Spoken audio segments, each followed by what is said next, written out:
president of the San Francisco Federal Reserve Bank, responsible for, among other duties, monitoring the economies of the 9 western states and Pacific territories. We make our best policy decisions when we reflect the people we serve. So this is ultimately the public's Fed. And if we have the people around the table, and I importantly want to make a distinction between what I would call decorative diversity, where you have a lot of different people around the table, but only a few people have voice. So we have to have a diverse group of people, but we have to have a diverse group of people with voice. What would the economic output of the nation be if gaps by race and ethnicity were erased? When gaps are closed, the gains from equity are nearly $23 trillion more output over a 30-year period. A large piece of economic pie simply left on the table because we continue to tolerate the gaps we see. All confirming that a more inclusive economy helps everyone.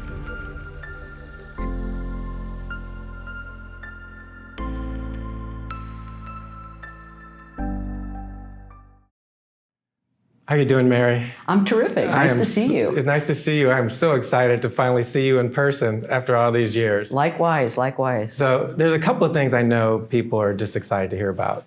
The first thing is tell your story how you got here, because it's just an amazing, road that you've traveled. Well, it looks amazing when you look back. As you're going through it, it's like anyone else's road. You just keep your head down and keep moving forward to things you care about. But I didn't graduate from high school at 15. I dropped out, and I've really been reflecting on it a lot because so many Americans in the pandemic and the other kinds of things that are going on have really struggled. And my family fell victim to those things too, and came under a hard time. So at 15, I dropped out. I started working. I had several part-time jobs, and I thought my big goal in life was to get a job that was full-time and maybe had benefits.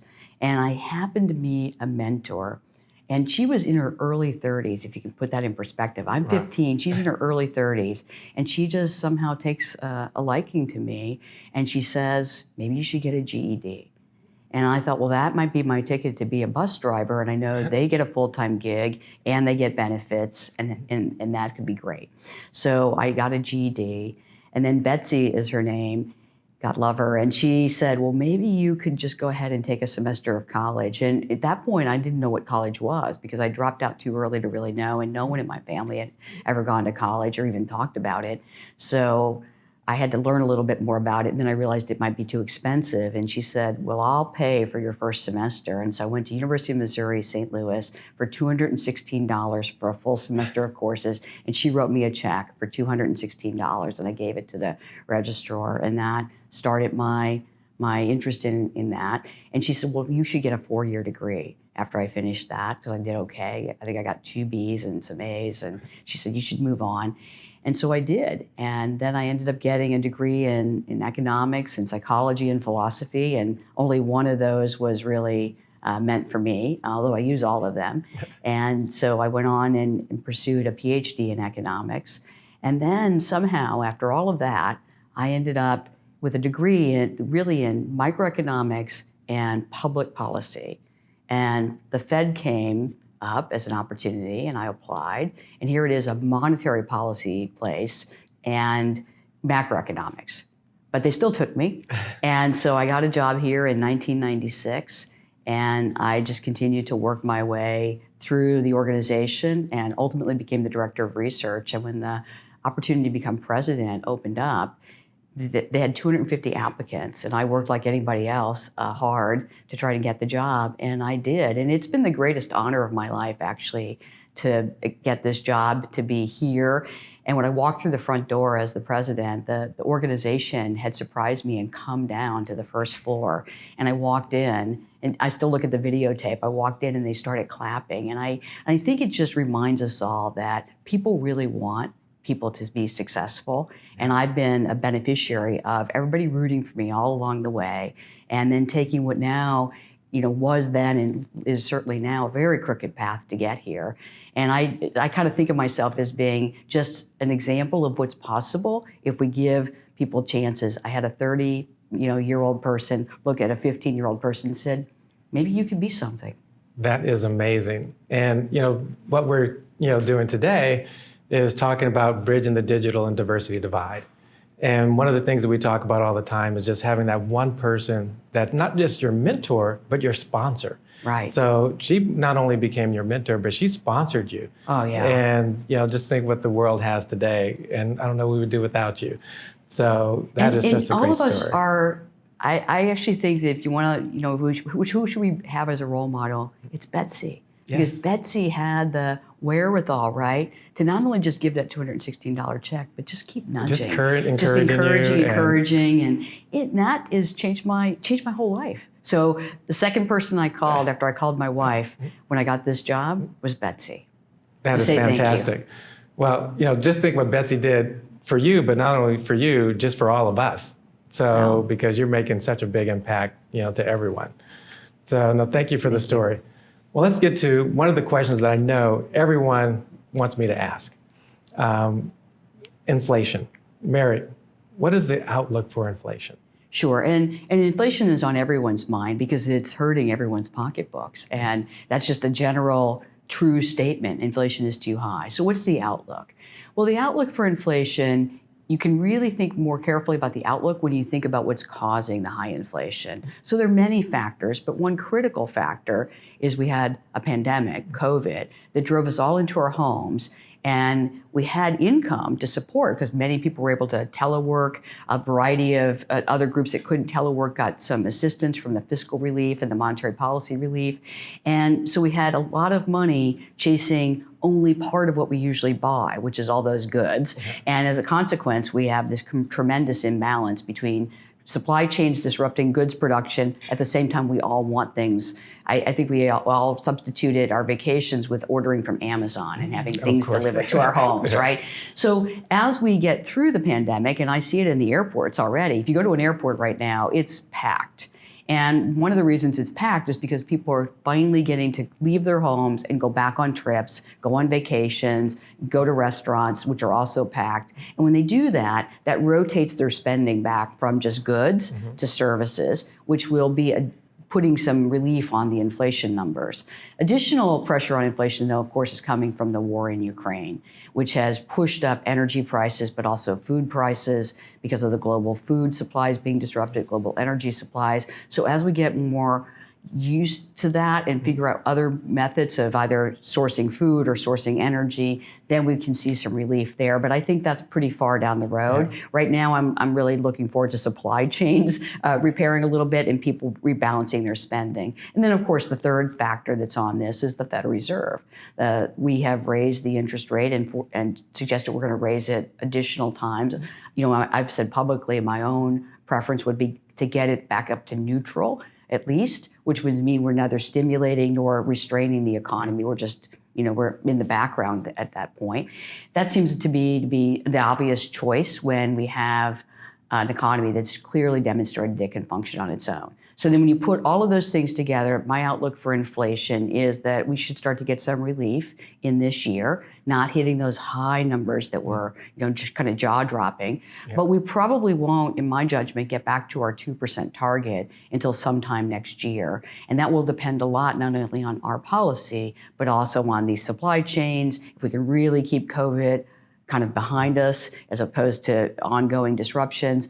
And then, of course, hopefully that the tragic war in Ukraine will start to settle and we'll get some relief there as well. It's interesting because, we talked about, 2 years ago, COVID impacting the supply chain around the world. And then when we thought we were making it out of that valley, then the Ukraine war hit us. Right. And so now the complexity has gotten a multitude worse or more challenging.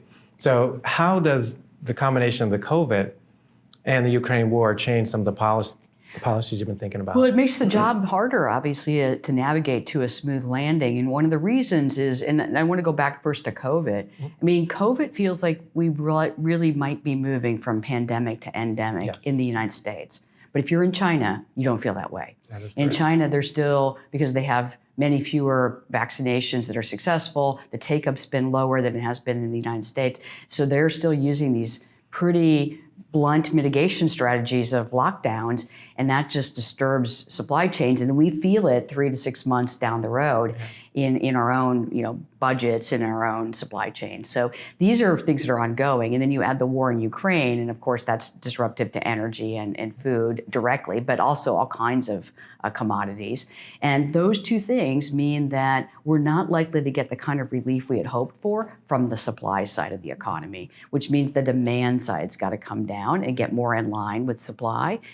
That's why it's the harder job. So what we're doing, and here I'll speak for myself, what I'm saying is that let's get the rate up to neutral and where the economy is functioning on its own, but then we will do what it takes to get inflation down to our target and to something that feels more sustainable for the average American. And to do that, we might have to raise the interest rate beyond neutral, but we don't know that yet because we have to wait and see how the other things unfold. But that is the complexity. If supply doesn't cooperate, then demand has to come down to meet supply. And that's not a situation any of us wants, but it's the only way to get inflation back down to levels that we can tolerate, which is having demand and supply back in balance. So let's hope for supply to come back up and improve, but we have to hope for the best and prepare for the less best. So now when you say neutral, just so everyone understands, what does that mean, from an inflation standpoint? Sure. So the way that the funds rate, the federal funds rate, the interest rate that the Fed controls, and then all other interest rates, marked to that rate. The way it works is that, roughly about 2.5% in nominal terms, so a funds rate of 2.5% in nominal terms is what's considered neutral. It could be a little less, a little more, but that's roughly neutral. That means we're not stimulating or restraining the economy, it's just functioning on its own. And that, in a perfect world, would allow inflation to come back down to 2% if all those other things cooperate.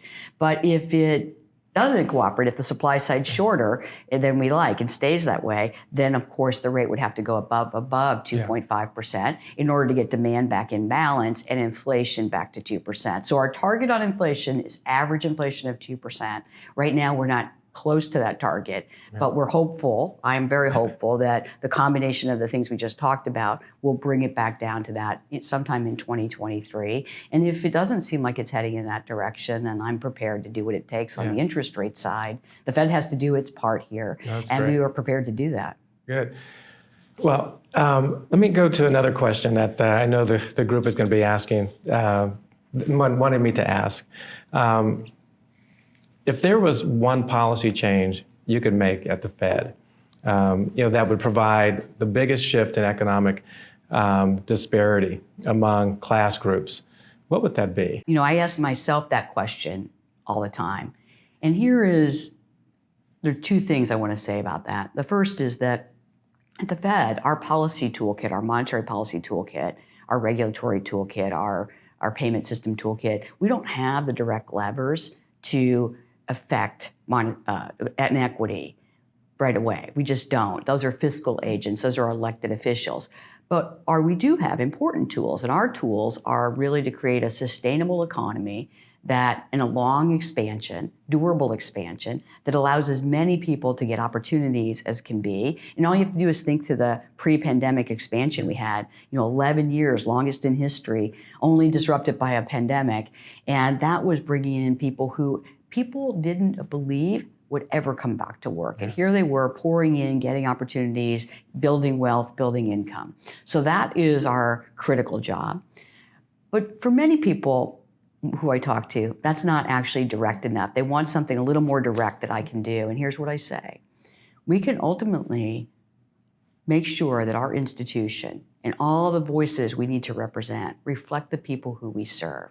So I want to look around at my own teams. I have 2,000 people here. We have about 18,000 in the whole system. We should look like the American people. We should look like the people we represent. And so our hiring should reflect that. Our spending, when we buy services, we should be out in our communities buying from a diverse set of groups, lifting up everybody, not just a few who happen to get here first, but everybody. And then, of course, we should have all the voices at the table. So I try to talk to as many people in my district as possible. We have a public engagement group. Their only job is to engage with the public. And I don't mean just talk on the media side, but I mean get out in our communities, talk to different people we don't usually get to speak to, have CEO roundtables, have community roundtables, ensure that when I go back to the FOMC to vote on monetary policy, that people can say, oh, I believe Mary reflects what I've said, not just what the other person said. And that's what we can do. And we're not there yet. I wouldn't pretend we are there. And if we do those things, Eric, I have this belief that other people will follow because we're a public service organization. We're a model. If we do it, others will come with us. And that's my biggest lever. Walk the talk. And that's a great lever. I mean, leadership, like you said, you lead, we will follow. So that's fantastic. So I'd like to talk about two things that we're doing that really can fall under, well, it's really one thing that falls under this big banner that we call the Framework for Change. So in January of last year, 2021, really we said we need to do more because we won't get there if we just continue to organize committees and think good thoughts. We really have to be better. And we had a good record. We were moving in the right direction on our hiring and our retention and our diverse supplier spending, but it really has to be more than that. So, I basically said, if we were entrepreneurs and we were tasked with getting there, we'd have a 5-year plan and we'd have yearly goals, deliverables, and we'd achieve those goals and we'd set them high enough that we might fail, but at least we would have moved forward. So we produced something we call the Framework for Change. If you walk through our back entrance, which I know you did to get in, on the wall as you walk through, and not every employee sees this every day, it has the Framework for Change spelled out. And it said that we're going to really commit to goals. So one of the goals we committed to for this year is, for last year rather, we met it, is we want to increase our diversity in our boards and councils who give us voice. We want to make sure that when we're hiring, we're posting every job.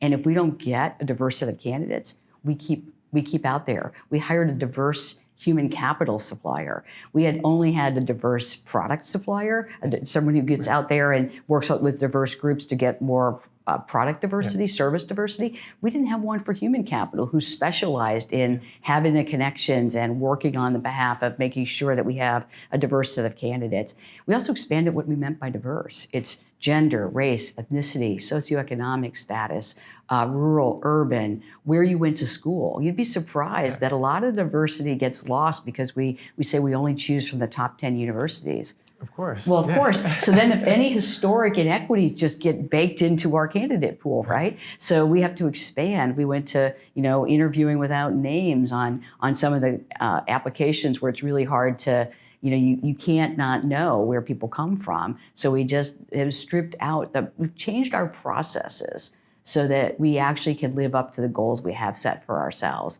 And I think that was our biggest revelation that has been now embedded into our organization is, it's not just about setting goals and hoping you get there. It's about getting there, no excuses. And when you say there are no excuses for not hitting them, you start changing processes, you start changing commitments. I start calling people on the phone because I don't like to not hit my goals. So I call people on the phone and say, have you thought about coming with us? Have you thought about this?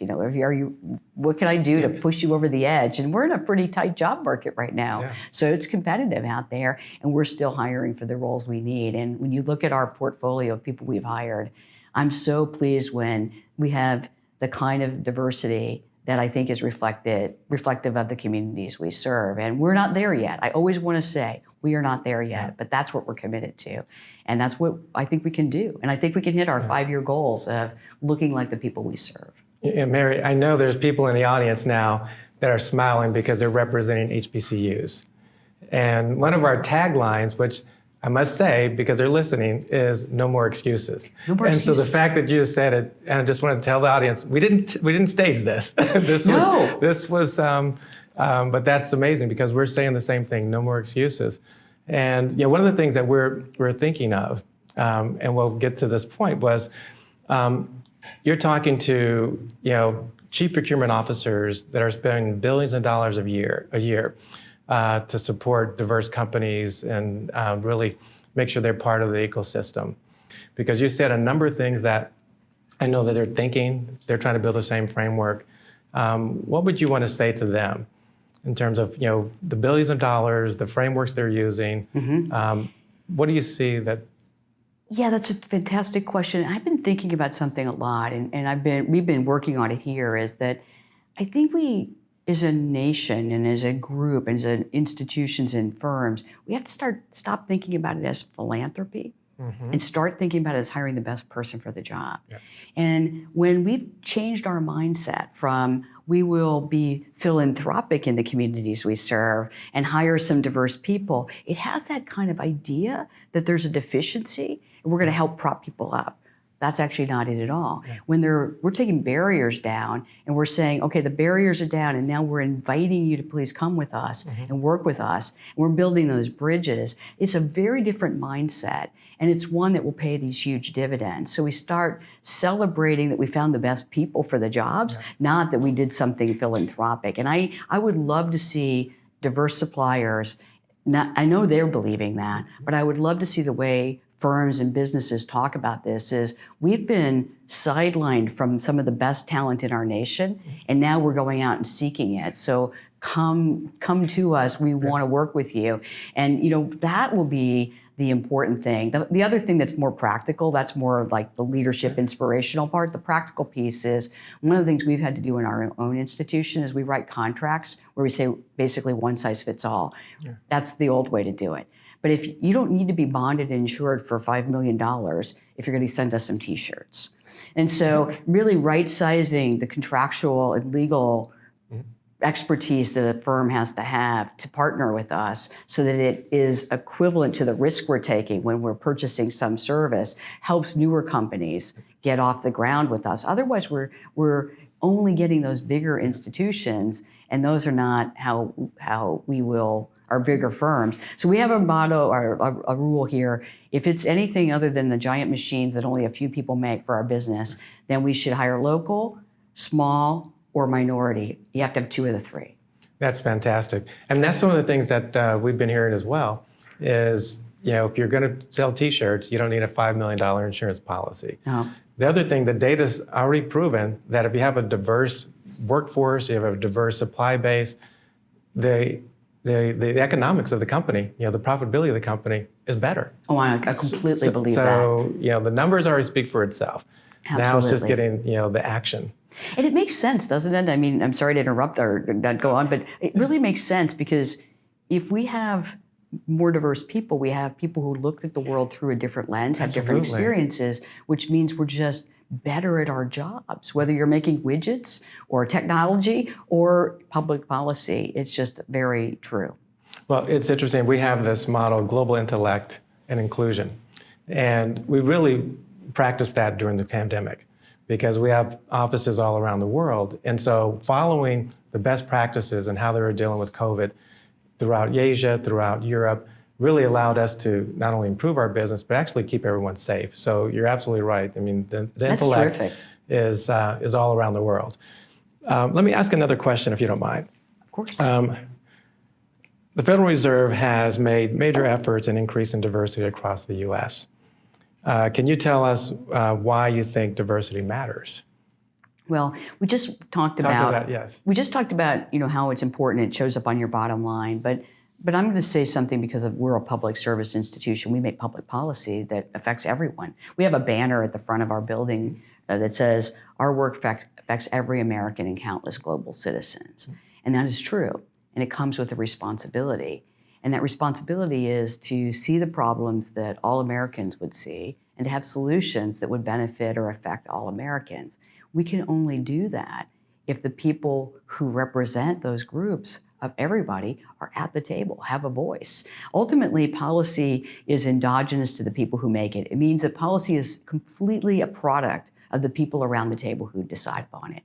And that means we have not just a nice thing to do, it's a responsibility. We have a responsibility to reflect the people we serve. If we don't, I would argue we're not living up to our mission, and that is something we cannot do. We have to live up to our mission. So that's why it's important in public policy.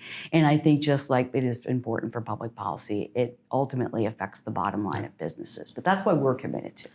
That's great. So we're talking to 100 people in the audience representing large corporations, diverse companies, education and nonprofit, from the board level all through the C-suite.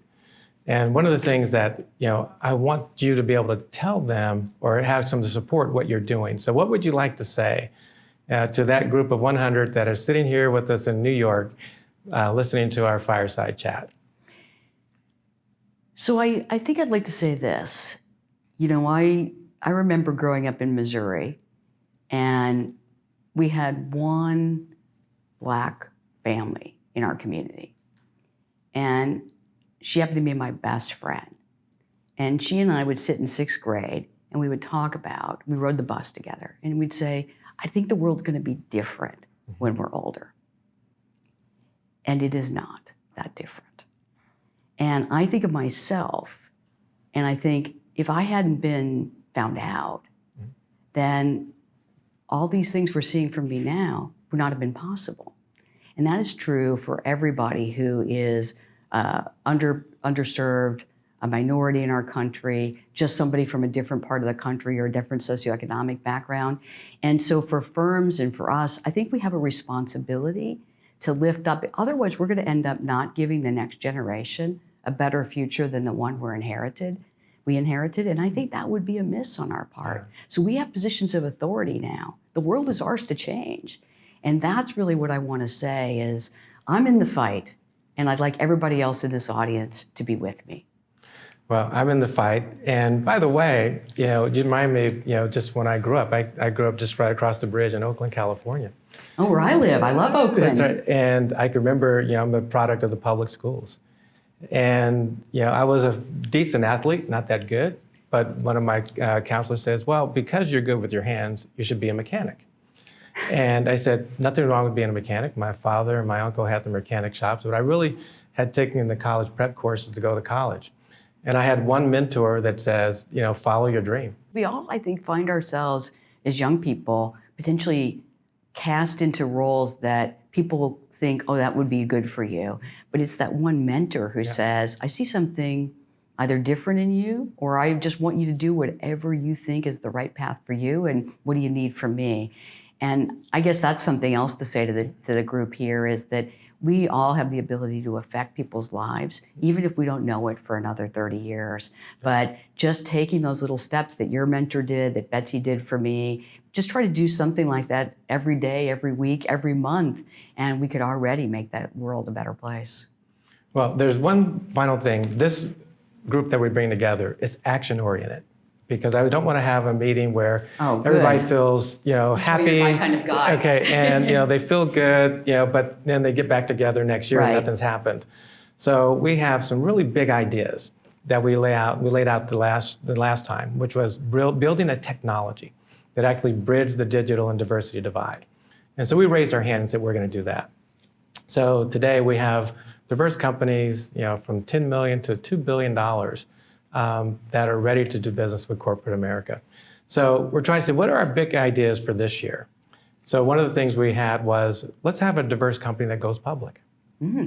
Okay, let's go from 3,500 diverse companies in the platform to 30,000.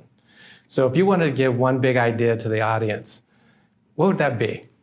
So that's kind of on the spot. You didn't tell me about the big idea question, but let me tell you about what I've been thinking a lot about. What we're working on here is this idea that financial leverage. How do you give companies financial leverage? And you can do it on small scale things, working at the local level with a loan or something. But we really need some of the funding that's said, okay, we're going to go in and have impact on our communities. We need them to come together and say, we're going to invest $1 billion or whatever number is a big idea in your world in diverse companies. We are going to make the commitment not just to impact the communities we're serving, but to use our diverse companies to do that very impact. And it's the same, I think, thing that I've been thinking about invest small, local, or minority. What if our impact funds, what if the groups that are designed to help communities use diverse suppliers, use diverse firms to do it? That's my big idea. That's an amazing big idea. And with all the banks out there listening to us, they can pull it off. I'm confident that if we put our minds to it and use the power of the private sector, we can actually change things. Yeah, I totally agree. Well, Mary, this has been just amazing. I appreciate your time. It's finally great to see you in person again. Great to see you. And thanks for the conversation. Thanks for the time to talk about these things. I think this is some of the most critical work we're doing anywhere. It doesn't matter what you're making, what you're doing in the world. This is important work. It is. And I just have to share with the group that's here, we were trying to get the top 50. We had so much interest, we're now making it the top 100. So again, thank you so much. Mary, I'm sure everybody's going to take away your comments, your feedback, and more importantly, your leadership. So I can't just thank you enough. Thank you very much. All right.